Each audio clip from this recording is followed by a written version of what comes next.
नमस्कार, सुजस बुलेटिन में आपका स्वागत है। मैं हूं आपके साथ अभिलाषा गर्ग। एक नजर हेडलाइंस पर। मुख्यमंत्री ने अलवर जिले के ग्राम बहाला में ग्राम उत्थान शिविर का किया अवलोकन। 152 करोड़ रुपए से अधिक के विकास कार्यों का किया लोकार्पण और शिलान्यास। Alwar tiger international half marathon का हुआ आयोजन। मुख्यमंत्री ने विभिन्न श्रेणियों की मैराथन को किया फ्लैग ऑफ। विदेशी धावक, सेना, पुलिस, अर्धसैनिक बलों के जवानों ने मैराथन में लिया हिस्सा। जनगणना 2027 राज्य स्तरीय प्रशिक्षण सम्मेलन वर्चुअली हुआ आयोजित। राजस्थान में जनगणना का प्रथम चरण होगा 16 मई से 14 जून तक। मुख्यमंत्री ने कहा, गुणवत्तापूर्ण डेटा संकलन के लिए कार्मिकों को दिया जाए गहन प्रशिक्षण। मुख्यमंत्री श्री भजनलाल शर्मा ने अलवर जिले के दौरे के दूसरे दिन रामगढ़ विधानसभा क्षेत्र के ग्राम बहाला में आयोजित ग्राम उत्थान शिविर का अवलोकन किया। इस अवसर पर उन्होंने विभिन्न जन कल्याणकारी योजनाओं के लाभार्थियों को चेक, प्रमाण पत्र और इलेक्ट्रिक व्हील चेयर प्रदान की और उपस्थित जनसभा को संबोधित किया। मुख्यमंत्री ने कार्यक्रम के दौरान 152 करोड़ रुपए से अधिक लागत के विकास कार्यों का शिलान्यास और लोकार्पण किया। बता दें कि इन कार्यों में आधारभूत संरचना, सड़क, जलापूर्ति, शिक्षा और जन सुविधाओं से जुड़े कार्य शामिल है, जिनसे क्षेत्र के समग्र विकास को नई गति मिलेगी।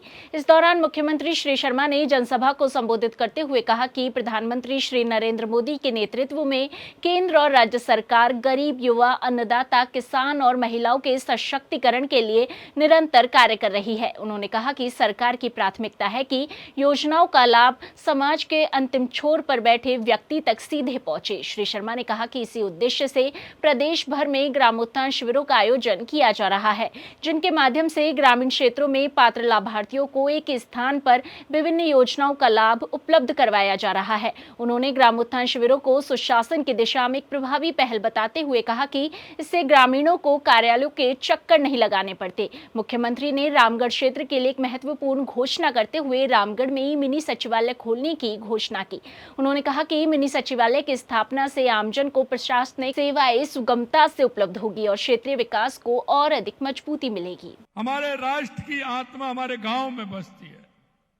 हमारे खुशहाली का रास्ता हमारे गांव से निकल करके आता है, क्योंकि हमारा वो किसान, हमारा मजदूर दिन रात खेत में रह करके काम करता है। हमने कहा हमारी सरकार गांव में जाएगी, हमारे किसान के पास जाएगी, हमारा अधिकारी वो गांव में किसान के पास जाकर के उनकी योजनाओं को लाभ वहां जाकर के दिलाएगा, जिससे कि हमारे किसान को वहां कार्यालयों के चक्कर नहीं लगाने पड़े। इसलिए हमने ग्राम उत्थान शिविरों का आयोजन किया है। हमारे गांवों की समृद्धि होगी तो हमारे राष्ट्र की समृद्धि होगी, हमारे प्रदेश की समृद्धि होगी। हमारे देश के यशस्वी प्रधानमंत्री नरेंद्र मोदी जी कहते हैं कि गांव गरीब, अंतिम पंक्ति में खड़ा व्यक्ति अगर वो सरकारी योजनाओं का लाभ लेकर के आगे आएगा तो हमारा प्रदेश भी सशक्त होगा, हमारा देश भी सशक्त होगा।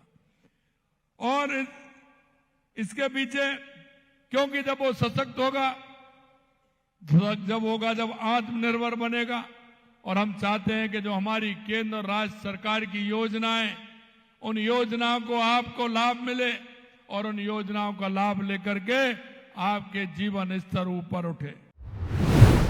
वहीं इसी क्रम में ग्राम बहाला में आयोजित ग्राम उत्थान शिविर में शामिल लाभार्थी महिला को सुनिए, जो बता रही है कि किस तरह नमो ड्रोन दीदी योजना के माध्यम से ग्रामीण महिलाओं को आधुनिक तकनीक से जोड़कर आत्मनिर्भर बनाने की दिशा में महत्वपूर्ण पहल की गई। इस योजना से महिलाओं को ड्रोन संचालन का प्रशिक्षण देकर कृषि कार्यों में उनकी भागीदारी और आय के अवसर बढ़ाए जा रहे हैं। नमस्कार, मैं नंगली मेघा की रहने वाली हूँ। मेरा नाम निशा देवी है और मुझे नमो ड्रोन दीदी योजना के तहत ये ड्रोन बिल्कुल निःशुल्क मिला था। इससे मैं किसानों को सेवा देती हूँ और अभी तक इससे मैंने 1 से 1.5 लाख रुपए भी कमाया है और किसानों को सेवा देती हूँ। और मुझे लखपति दीदी योजना में आने का भी मौका मिला है ड्रोन से, क्योंकि मैं एक साल में 1 से 1.5 लाख रुपए कमाती हूँ ड्रोन से। तो मैं राजस्थान सरकार व केंद्रीय सरकार का तहे दिल से धन्यवाद करना चाहती हूँ, जिनकी वजह से आज मैं ड्रोन दीदी के नाम से जानी जाती हूँ। मुख्यमंत्री श्री भजनलाल शर्मा के मुख्य आतिथ्य में आज अलवर के प्रताप ऑडिटोरियम से Alwar tiger international half marathon का आयोजन किया गया। मुख्यमंत्री श्री शर्मा के साथ केंद्रीय पर्यावरण, वन और जलवायु परिवर्तन मंत्री श्री भूपेंद्र यादव, उप मुख्यमंत्री दिया कुमारी, वन एवं पर्यावरण राज्य मंत्री स्वतंत्र प्रभार श्री संजय शर्मा ने विभिन्न श्रेणियों की मैराथन को फ्लैग ऑफ किया। इस दौरान मैराथन के ब्रांड एम्बेसडर अभिनेता श्री रणदीप हुड्डा भी शामिल रहे। इस दौरान मुख्यमंत्री ने 21 किलोमीटर हाफ मैराथन एलीट पुरुष और महिला वर्ग के विजेताओं की फिनिश लाइन पर हौसला अफजाई की। इस दौरान उन्होंने पद्मश्री विजेता भपंग वादक श्री गफरुद्दीन मेवाती जोगी का शॉल उड़ाकर सम्मान किया। मैराथन में 21 किलोमीटर हाफ मैराथन एलीट पुरुष और महिला वर्ग, 21 kilometre force run, 21 kilometre open half marathon, 10 kilometre open marathon का आयोजन किया गया। बता दें कि सुबह हल्की सर्द हवाओं के बीच हजारों की संख्या में उपस्थित प्रतिभागियों ने पूरे वातावरण को जोश और जुनून से भर दिया। शहरवासियों और युवाओं ने उत्साह और उमंग से मुख्यमंत्री का स्वागत किया। श्री शर्मा ने भी प्रतिभागियों का जोश बढ़ाया और अभिवादन स्वीकार किया। उन्होंने युवाओं के साथ सेल्फी भी ली। कार्यक्रम में हेलीकॉप्टर से प्रतिभागियों पर पुष्प वर्षा की गई। बता दें कि अलवर सांसद खेल उत्सव के अंतर्गत इस अंतर्राष्ट्रीय स्तर की मैराथन का आयोजन प्रधानमंत्री श्री नरेंद्र मोदी की पहल फिट इंडिया मिशन, टाइगर संरक्षण और अलवर पर्यटन को प्रोत्साहन की थीम पर किया गया। इस मैराथन में विभिन्न देशों के धावकों के साथ साथ सेना, पुलिस और अर्धसैनिक बलों के जवानों ने भी भाग लिया। मुख्यमंत्री श्री भजनलाल शर्मा परम पूज्य अंतर्मना आचार्य श्री प्रसन्न सागर जी के सानिध्य में आयोजित हर माह एक उपवास कार्यक्रम में शामिल हुए। जयपुर के एंटरटेनमेंट पैराडाइज में हुए आयोजन में मुख्यमंत्री ने आचार्य श्री प्रसन्न सागर जी से आत्मीय भेंट कर आशीर्वाद प्राप्त किया। इस दौरान श्री शर्मा ने कहा कि हमारी संस्कृति में संतों और मुनियों का अहम योगदान है। जैन मुनि कठोर तपस्या के माध्यम से समाज को आध्यात्मिक दिशा प्रदान करते हैं और उनका मार्गदर्शन हमें जीवन में सही दिखाता है। उन्होंने कहा कि आचार्य श्री का जयपुर आगमन हम सब के लिए सौभाग्य का विषय है। इस अवसर पर आचार्य श्री ने मुख्यमंत्री को दिव्य मंगल भक्ति पाठ पुस्तक भेंट की। कार्यक्रम में जैन मुनि साध्वी, जनप्रतिनिधिगण और बड़ी संख्या में साधक उपस्थित रहे। मुख्यमंत्री श्री भजनलाल शर्मा ने कहा कि सटीक जनगणना विकास योजनाओं का एक महत्वपूर्ण आधार है। जनगणना के समय संकलित आंकड़ों से ही केंद्र और राज्य सरकार की विभिन्न जन कल्याणकारी योजनाओं का निर्धारण और क्रियान्वयन प्रभावशीलता के साथ संभव हो पाता है।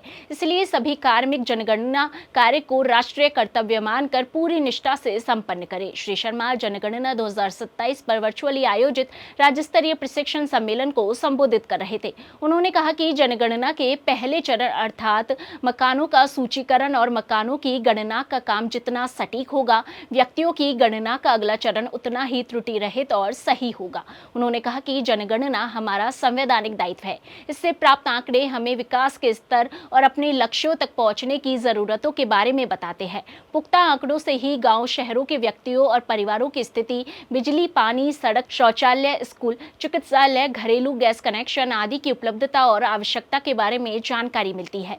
आंकड़े सही नहीं होंगे तो ना तो योजनाएं अच्छे से बन पाएगी और ना ही इनका क्रियान्वयन लक्ष्यों के अनुरूप हो पाएगा। श्री शर्मा ने कहा कि निर्वाचन क्षेत्रों का परिसीमन भी जनगणना आंकड़ों के आधार पर होता है। राष्ट्रीय संसाधनों का उपयुक्त बंटवारा और आवश्यकता अनुसार देय अनुदान और सहायता का वितरण भी इन्हीं आंकड़ों पर टिका होता है। उन्होंने कहा कि देश में पहली बार डिजिटल तकनीक का व्यापक उपयोग करते हुए जनगणना कार्य किया जाएगा। साथ ही मकान सूचीकरण संबंधी प्रथम चरण में दिनांक 1 मई से 15 मई 2026 तक समस्त नागरिकों को स्वयं गणना का विकल्प भी पहली बार उपलब्ध किया जा रहा है। इसलिए इससे जुड़ने वाले सभी कार्मिकों का बेहतर और गहन प्रशिक्षण सुनिश्चित किया जाए ताकि आंकड़ों का पारदर्शी और गुणवत्तापूर्ण संकलन किया जा सके। साथ ही आमजन में भी व्यापक प्रचार प्रसार करते हुए लोगों को इस कार्य में सक्रिय भागीदारी और सहयोग देने हेतु प्रेरित किया जाए। मुख्यमंत्री ने निर्देश दिए कि सभी अधिकारी इस राष्ट्रीय महत्व के काम में अच्छी तरह से निगरानी करें, नियमित समीक्षा बैठकें करें और अपनी टीमों को प्रेरित करें। उन्होंने कहा कि राजस्थान में जनगणना के प्रथम चरण के अंतर्गत आगामी 1 मई से 15 मई तक स्वयं गणना के विकल्प का प्रयोग और 16 मई से 14 जून तक मकान सूचीकरण का कार्य किया जाएगा। राजस्थान की विषम भौगोलिक परिस्थितियों और गर्मी के मौसम को देखते हुए कार्मिकों के प्रति संवेदनशीलता रखी जाए। सुजस बुलेटिन में आज के लिए इतना ही। फिर होगी आपसे मुलाकात, तब तक के लिए नमस्कार।